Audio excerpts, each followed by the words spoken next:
Servus, Glück auf und herzlich willkommen zu einer weiteren FC Bayern Talk. Ja Leute, ihr seht schon unten links, Thema Kompanie ist ja allgegenwärtig, hält sich wacker. Und bevor ich da mal ein bisschen meine Meinung teile, ja, wie immer der Hinweis, wenn euch gefällt, was ihr seht, Leute, abonniert sehr gerne den Kanal, damit unterstützt ihr einfach das, was ich hier so tue und ja, vielen lieben Dank dafür. Und damit würde ich sagen, gehen wir mal rein in das Thema Kompanie. Eigentlich hatte ich mir ja gesagt, ich sage erst was dazu, wenn es dann endlich auch verkündet wird. Allerdings können wir ja jetzt darüber was sagen, weil, ja, wer hätte es gedacht, sich mal wieder ein Verantwortlicher dahingestellt und hat gesagt, ja, alles klar, ist auf dem Weg. Diesmal war es Karl-Heinz Rummenigge. Ich meine, ist ja auch der Einzige, der sich, glaube ich, noch nicht öffentlich mal zum Trainerkandidaten geäußert hat. Von daher wurde es ja auch mal Zeit. Wenn es dann in 2 Tagen doch nicht klappt, weil man sich mit Burnley doch nicht einig wird über eine Ablösesumme, dann, ja, dann können wir den Kalle dafür in die Verantwortung nehmen und nicht mich, wa? Von daher. Also, unser neuer Trainer wird Kompanie werden. Zumindestens sehr wahrscheinlich, ja. Angeblich natürlich ist er seit Anfang an auf der Kandidatenliste gewesen. Was soll man anderes sagen, Leute, ja? Ich habe es ja schon immer gesagt, seitdem die ganze Farce da ist, diese Trainersuche. Mir persönlich ist der Name am Ende des Tages völlig Wurst. Ja. Wichtig ist, dass man als Verein zu dem Trainer steht, dass man hinter dem Trainer steht. Ich weiß, dass jetzt ganz viele Stimmen da sind, so, oh ja, der ist abgestiegen aus der Premier League und ja, was will der beim FC Bayern? Ja, alle, die dann im Gegensatz zu Alonso geschrien haben, ist denselben Weg gegangen. Ja. Irgendwann muss man halt einfach anfangen und solchen Trainern dann halt eine Chance auf einem hohen Niveau geben. Ja. Ist es mit Risiko verbunden? Ja, na klar. Aber nochmal, guckt euch an, wer abgesagt hat. Wer hätte jetzt als gestandener Trainer nach den ganzen bestätigten Absagen, das möchte ich hier nochmal klipp und klar sagen, weil ich den einen oder anderen Kommentar gelesen habe, Grüße gehen raus an Gerard Berger, von wegen, ja, wer hat denn das gesagt, dass wir mit dem Nagelsmann gesprochen haben? Wer hat denn gesagt, dass wir mit dem Rangnick gesprochen haben? Hat doch nur die Presse gesagt. Nee, hat nicht nur die Presse gesagt, hat der Uli Hoeneß im FAZ Studio, Interview, was auch immer, Podiumsinterview gedöns, hat der Uli Hoeneß gesagt. Ja? Nicht nur die Presse hat das geschrieben, Uli Hoeneß hat das bestätigt. Nur mal so eine Quelle. Ja, es haben ein paar andere auch noch bestätigt aus dem Verein. Wie ein Max Eberl. Also, das ist nun mal Fakt. Gut. Dann war es natürlich klar, dass jetzt nicht irgendwie einer kommt und sagt, ach ja, geil, komm, ich bin doch ein gestandener Trainer, ich bin jetzt die 4. oder 5. Wahl. Natürlich, richtig Bock auf den FC Bayern. Ja. Das war klar, es konnte am Ende des Tages entweder nur eine Lösung werden wie ein Mourinho, dem sowas scheißegal ist, Special One von sich überzeugt. Hätte wahrscheinlich fußballerisch nicht zum FC Bayern gepasst, hätten wir ähnliche Probleme gehabt wie mit dem Tuchel. Oder jetzt halt so ein junger, wilder Trainer. Ja. Mir persönlich, habe ich ja gerade schon einleitend gesagt, ist es am Ende des Tages wurscht. Wichtig, viel, viel wichtiger ist, dass man geschlossen als Verein hinter dem Trainer steht und auch, ja, erst recht mit dem Trainer. Den Trainer kannst du jetzt nicht feuern, wenn er 3, 4, 5 Spiele verlieren sollte. Kannst du nicht bringen. Ja? Also, das sollte auch klar sein. Was ist das Positive daran? Das Positive daran, zumindest wenn man den Medien glauben darf, ist ja immer noch so Uli Hoeneß, der Pol, der so sagt. Aber dann haben wir wenigstens das, was ich ja im Saisonfazit zur Vereinsführung sagte, dass sich ein Eberl da jetzt einfach mal durchgesetzt hat. Ja. Ein Eberl jetzt sagt, so, das wird der Trainer werden, zusammen mit einem Freund, dass sie mal ein bisschen am Profil gewinnen und fertig. Klar geht das Ding in der Hose, steht Eberl in der Verantwortung und wird daran gemessen werden, gar keine Frage. Aber genauso ist es richtig. Eberl muss jetzt das Ding in die Hand nehmen. Unabhängig davon, was Uli Hoeneß möchte. Ja. Klar, nochmal, da ganz kurz drauf einzugehen. Klar kann er da nachfragen, kann sich Rat einholen, kann auch 3-mal mit dem Uli Hoeneß am Tag telefonieren. Aber am Ende des Tages muss Eberl die Entscheidung treffen. Ja. Und anscheinend hat er dann jetzt ein Uli Hoeneß auch zugestimmt, wenn wir dem so glauben dürfen. Das werden wir dann sehen, wenn in 2-3 Tagen das verkündet wird oder halt nicht. Dann hat Uli da nochmal ein Veto eingelegt. Das ist ja bei uns im Verein immer so eine Sache. Aber das ist das Positive, ja, dass ein Eheball da am Profil gewinnt. Und ja, das ist wichtig in meinen Augen. Kompany an sich, ja, woran sollen wir ihn jetzt bewerten? Wir können uns natürlich alle die YouTube-Videos angucken, die es von seiner Zeit bei Antwerpen gibt. Auf jeden Fall ein Trainer, der mal Tacheles redet, der motiviert. Ob er beim aktuellen Kader damit so auf Erfolg stoßen würde, wenn er da so einen Manuel Neuer oder so einen Thomas Müller mal so anpfeifen würde, weiß ich nicht. Ist aber auf jeden Fall endlich mal eine erfrischende Komponente. Ja. Er wird den nächsten Schritt machen müssen, wird sich entwickeln müssen, genauso wie es ein Alonso in Leverkusen getan hat. Das steht außer Frage. Auch da, wenn man dem glauben darf, was man so liest, dass er auch 4-2-3-1 so sein favorites System ist, zwar nicht dann so auf 100% Ballbesitz ausgelegt, auch ein bisschen mehr auf Pressing und so weiter. Ist natürlich das, was zu diesem Kader passt, ist das, was wir seit Jahren spielen, ist die Frage, inwieweit wird es dann einen Umbruch geben. Auch da hört man ja verschiedene Sachen, aber ich denke, auch da ist ein Eberl in der Verantwortung und nicht in Kompany. Ne?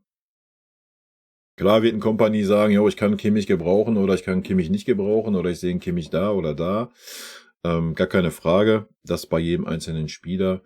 Aber ich denke, wir sind uns alle einig, wenn man mit dem Kader jetzt großenteils zusammenhält,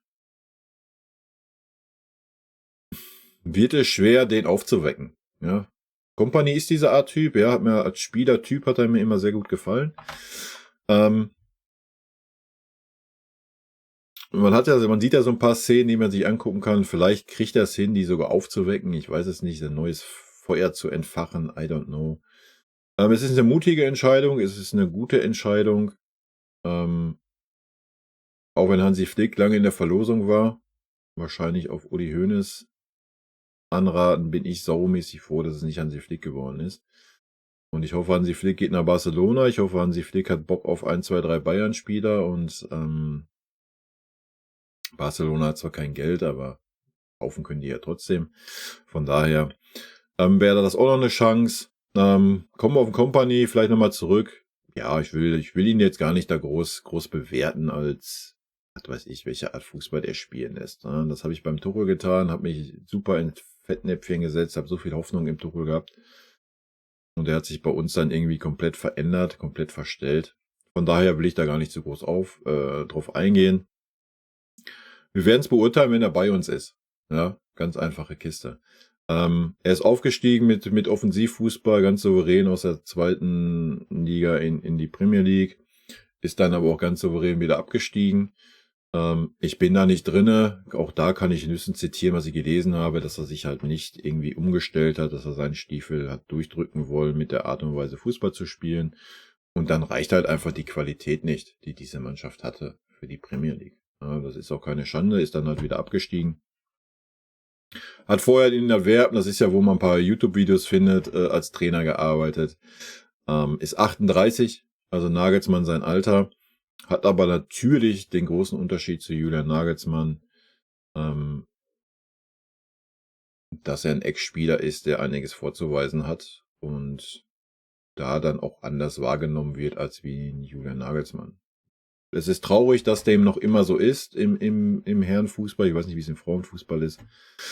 Dass man da immer noch so, gerade bei diesen Stars, die wir haben, dass darauf Wert gelegt wird, dass derjenige, der der Trainer ist, selber mal ein erfolgreicher Spieler war und den nimmt man dann ein bisschen ernster. Keine Ahnung. Wir werden es sehen. Ein weiterer Vorteil natürlich einfach jemand Außenstehendes.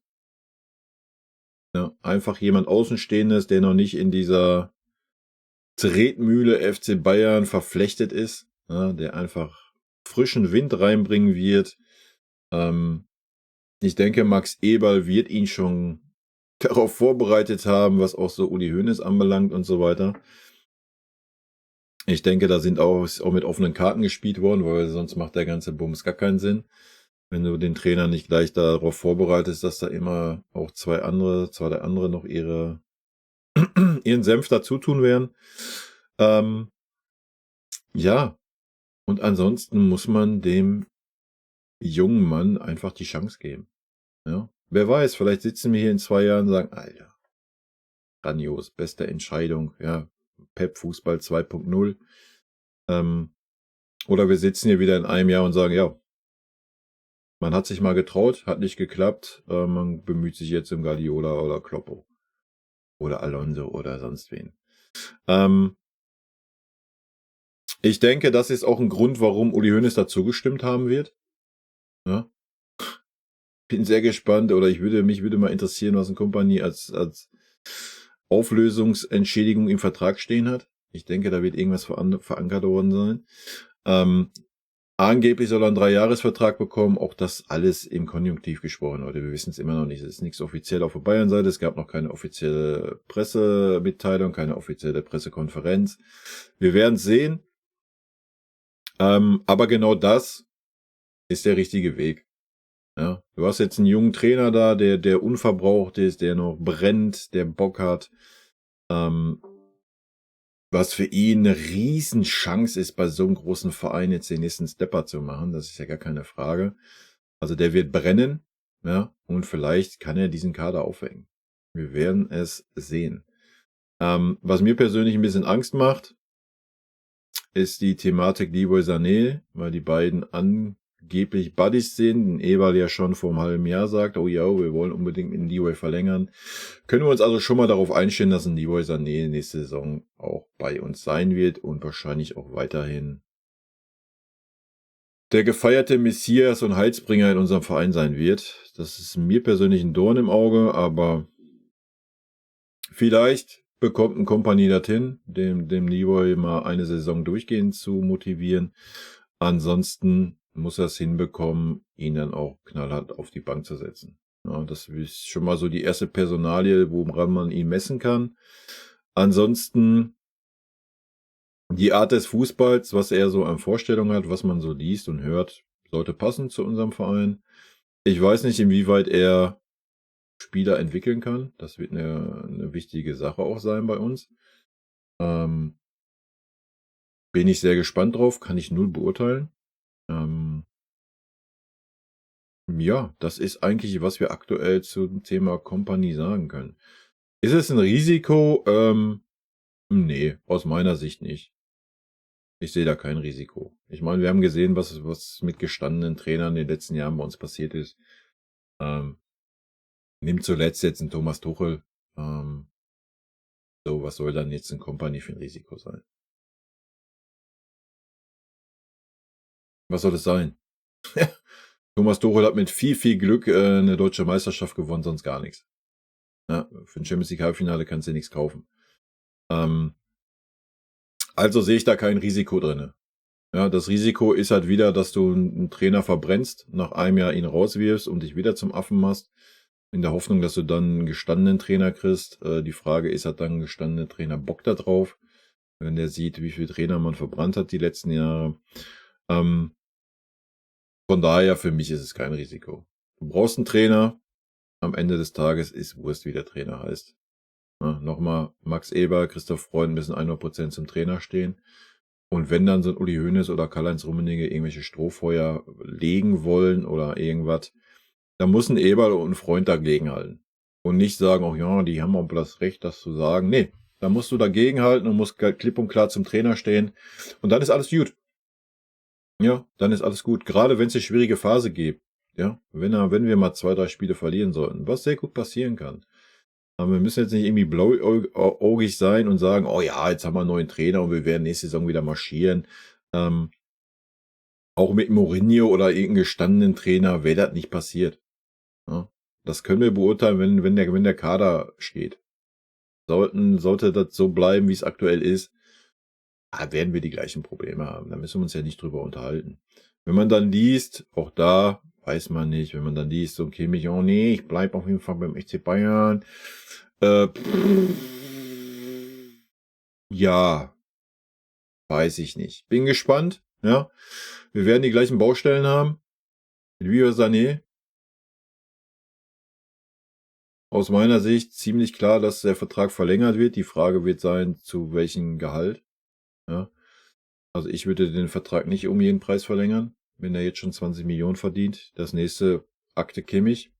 So, die beiden Spieler haben auslaufende Verträge, ein Jahr Vertrag. Heißt, entweder verlängern sie oder müssen den Verein verlassen. Fonzie Davies gehe ich persönlich davon aus, dass er verkauft wird. Ob jetzt nach Real oder sonst wo, mal abwarten. Ja, und dann hast du natürlich die anderen Problemfälle, ja. Ich bin sehr gespannt. Wir werden Eberl an seinen Worten messen, der gesagt hat, der Kader muss verändert werden. Wenn man dann liest, dass angeblich so ein Company gesagt hat, ach nee, alles gut, ich brauche eigentlich keine Änderung in diesem Kader. Ja, weiß ich nicht. Ja, weiß ich nicht.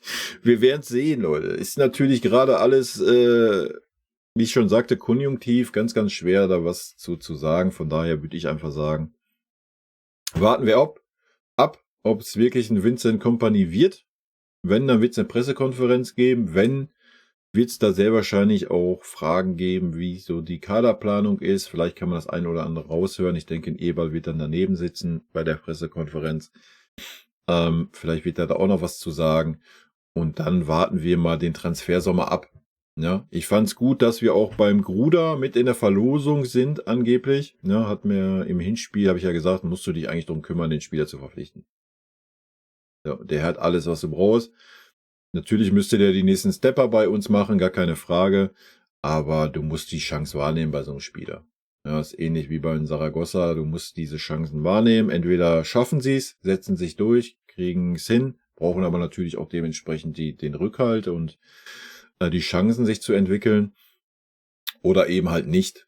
Aber das sind alles keine Transfers, wo wir über 50, 60, 70 Millionen reden. Ja. Aber Veranlagung hat der Spieler.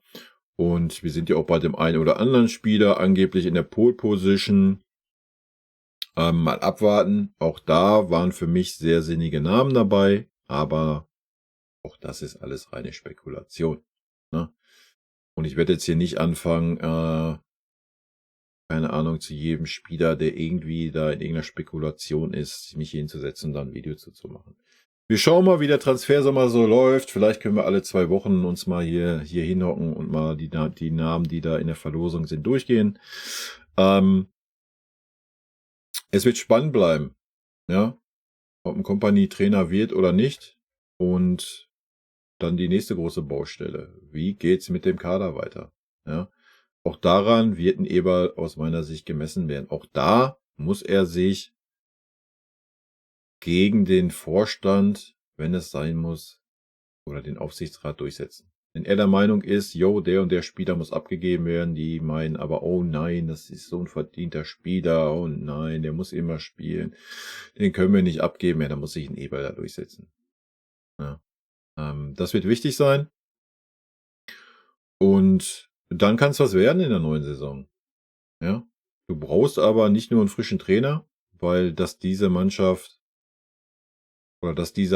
die Trainer am Ende des Tages scheißegal sind, hat sie in den letzten Jahren eindrucksvoll unter Beweis gestellt. Und da wird auch so ein unerfahrener Trainer, auch wenn er ein erfahrener Spieler, ein erfolgreicher Spieler war, nichts dran ändern. Ja, du hast einfach super schwierige Charaktere in dieser Mannschaft. Du hast eine Teamchemie, die einfach nicht vorhanden ist. Das heißt, du musst einfach diesen Kader auffrischen, frischen Wind reinbringen, alte Zöpfe abschneiden, wie man so schön sagt.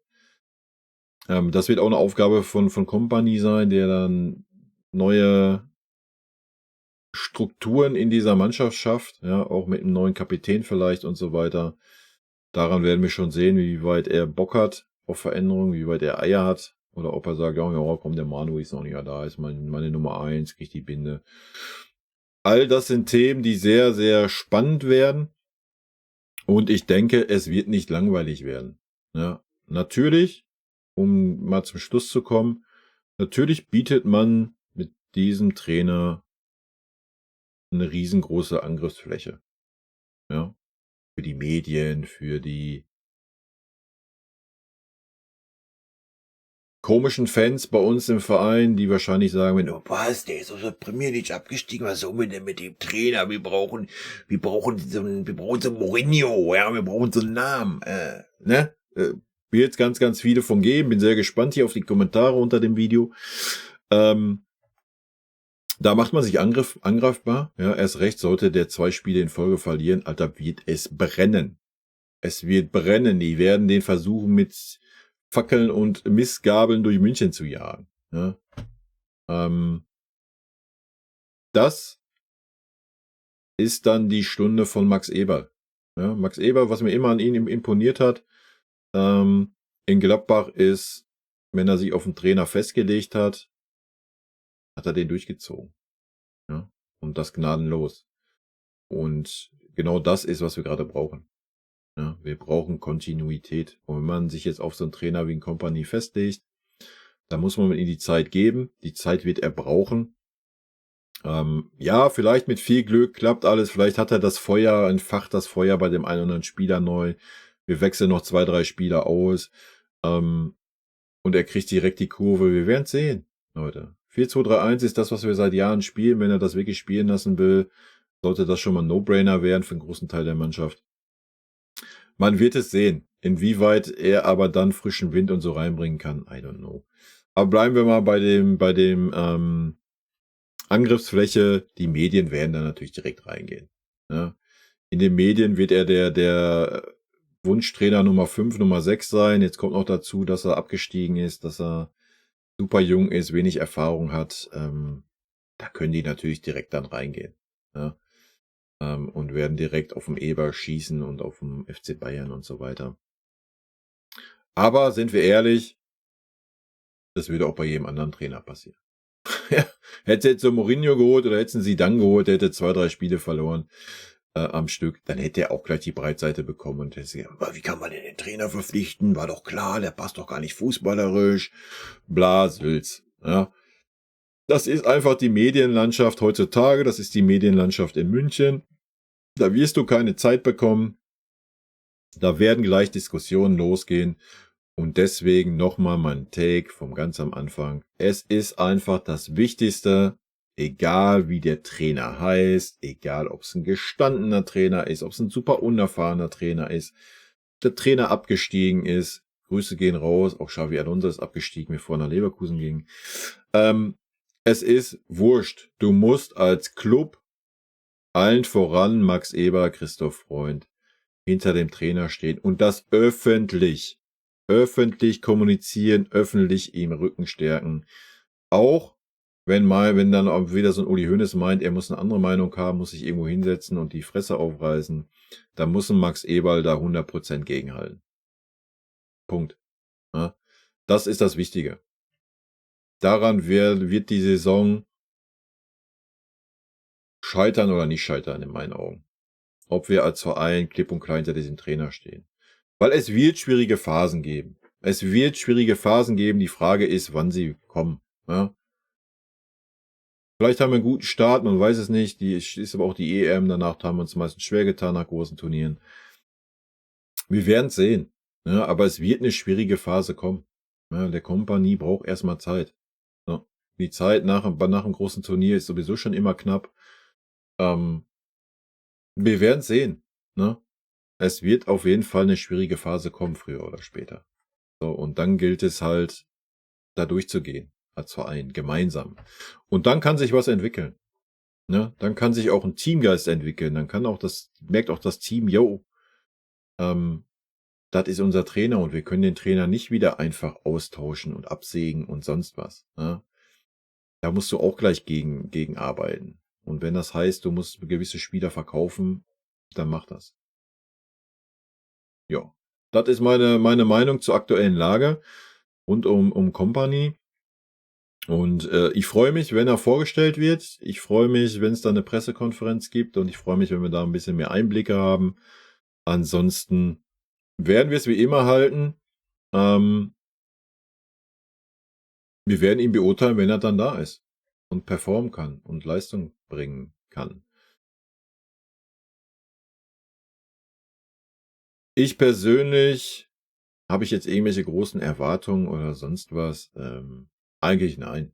Ne? Würde mir einfach wünschen, dass endlich nach Jahren, endlich einfach mal wieder das Leistungsprinzip bei uns ausgerufen wird. Und dann ist es mir auch scheißegal, ob so ein Kimmich bleibt, ob so ein Libor bleibt, ob so ein Goretzka bleibt, ob man die alle behält, wenn der Verein das unbedingt will. Ja, meinetwegen. Ja, also ich bin dagegen, man sollte die verkaufen, ganz klar, brauchen wir nicht drüber reden. Aber wenn man die Spieler dann schon behält, dann muss man sie knallhart in Konkurrenzkampf stellen. Punkt. Aber rein theoretisch können wir sie gar nicht behalten, wenn man hört, dass wir an Dani Olmo und so dran sind. 60 Millionen Ausstiegsklausel, da musst du die Kohle auch erstmal wieder reinholen. Das heißt, du musst auch Spieler verkaufen. Ja.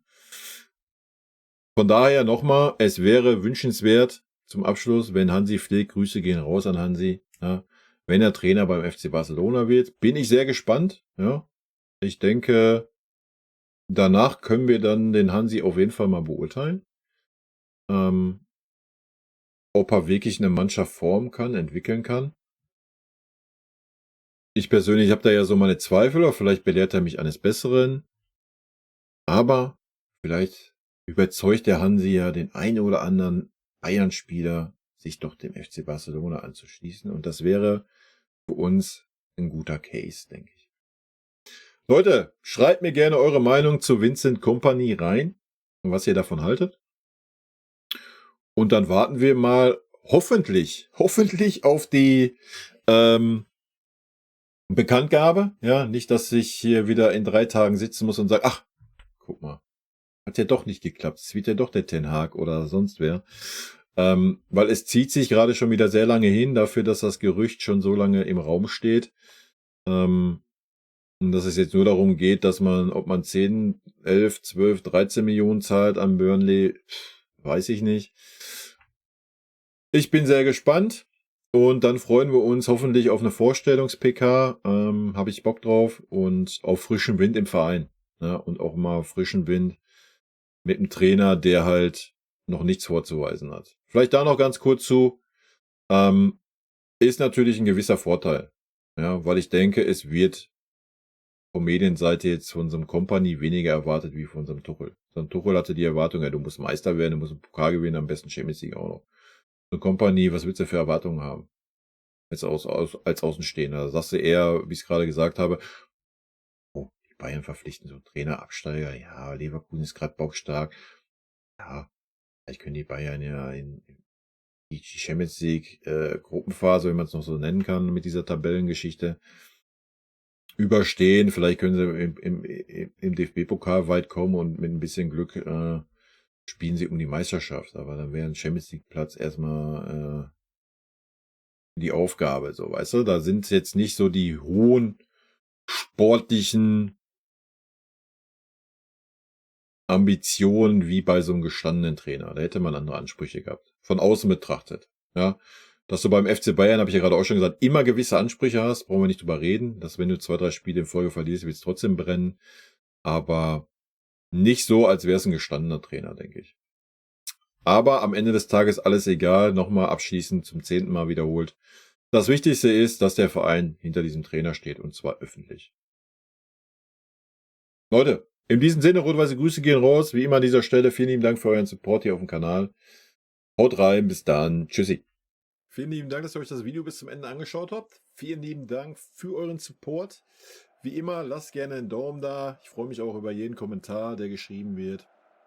Und in diesem Sinne nochmal rot-weiße Grüße gehen raus. Und jetzt zum Abschied noch ein paar nette O-Töne von unseren vergangenen Trainern. Ein dicker Kuss von der Trainer von der Meister. Was das Allerwichtigste ist, weil wir wissen, dass er ein guter Kerl ist. Wir sind schockverliebt in meine Mannschaft. Also ich fand, das hat Spaß gemacht zu coachen. Ein Trainer ist nicht ein Idiot. Ein Trainer sei sehe, was passiert im Platz. Dahin bist du eher Trainer und wenn du viele Spiele hast, bist du mehr Coach als Trainer und ich bin schon lieber Trainer als Coach. Geiler Satz. Magic.